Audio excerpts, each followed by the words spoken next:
আসসালামু আলাইকুম বন্ধুরা, আমি কিন্তু চার দোকানে বসেছিলাম। তো আশেপাশে মেয়েরা যদি কোনো ভিডিও করতে যায়, কিছু কিছু ছেলেরা এখনও ইপটিজিং করে।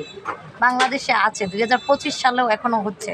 আর এখনও বেশি হয়ে যাচ্ছে ইপটিজিংয়ের মাত্রাটা, অতিরিক্ত।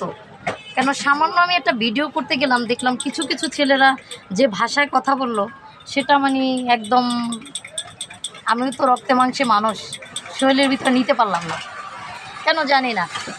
2025 সালে এসে হতে হয় আমাদের মতো মেয়েদের, কিছু করার নেই। চার দোকানে বসেছিলাম। যদি কেউ আমার কথা মতো মনে হয় চলেন, তাহলে লজ্জা শরম না রেখে যে কাজে যেখানে থাকেন অবশ্যই কাজ করবেন, কাজ করতে যেয়ে এগিয়ে যাবেন, কখনো থামবেন না। যদি থেমে যান তাহলে কখনো কিন্তু পারবেন না কিছু করতে পারবেন না।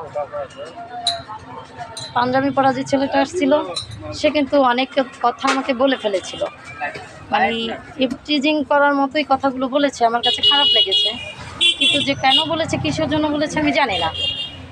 আমি প্রতিবাদ করতে পারলাম, কিন্তু আমার কাছে প্রতিবাদ করা মনে হলো যে না, করা উচিত না। যে যা বলে বলুক, তাতে আমার কি। আল্লাহ হাফেজ।